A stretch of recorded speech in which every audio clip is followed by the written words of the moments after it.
তরমুজ খাবো। তোমার আব্বুরে বলো আনতে। আম্মু তো তোমাকে টাকা দিচ্ছে, তুমি একটা তরমুজ নিয়ে আসো মামা। পারবো না। এই নে ধর 500 টাকা। ও আপু, তুমি কত সুইট, 100 টাকার জায়গায় 500 টাকা দিলা। ভেটকি মাছের মতো হাসা বন্ধ কর। টাকা ভাঙতি নাই, তাই 500 টাকা দিলাম। এখান থেকে বাকি 400 টাকা ফেরত দিবি। আম্মু আমি তরমুজ খাবো, মামাকে বলো না একটা তরমুজ নিয়ে আসতে।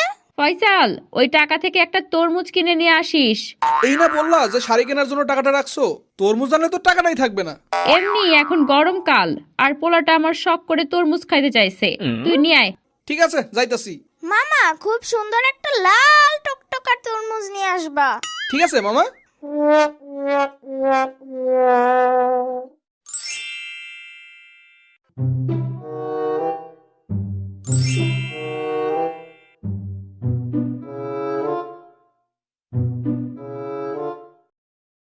আপু, এই আপু।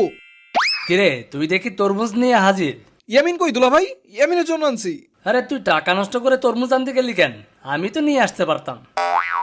এই যে আপু দেখো, তরমুজ নিয়ে আসছি। আমি একদম দেইখা সেরা তরমুজ নিয়ে আসছি। কত টাকা নিছে? 530 টাকা আপু। তোরে দিলাম 500 টাকা, আর তরমুজের দাম 530 টাকা। না মানে আপু ভুলে গেছি, মনে পড়ছে 430 টাকা। কেজি তোরে নাকি পার পিস তরমুজ কিনছিস কোনটা? কেজি তরে কত টাকা কেজি নিছে? 50 টাকা কেজি। তাইলে এই তরমুজ কয় কেজি হইছে? ধুরো আপু, তরমুজ নিচ্ছে 330 টাকা, আমি 100 টাকা রাখছি। এই নাও বাকি 70 টাকা। ও, তাইলে তোর আপা তোরে টাকা দিছে তরমুজ আনতে? হ দুলা ভাই। মামা তরমুজ আনছো? হ মামা, এই যে তোমার তরমুজ, খায়া দেখো।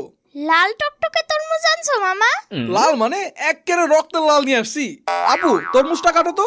আরে আমি কাটি, যাও তো চাকু নিয়ে আসো। আজকে সেই একটা তরমুজ আনছি দুলা ভাই, কাটার পর দেখবেন সেই রকমের লাল। ঠিক আছে, দেখি আগে।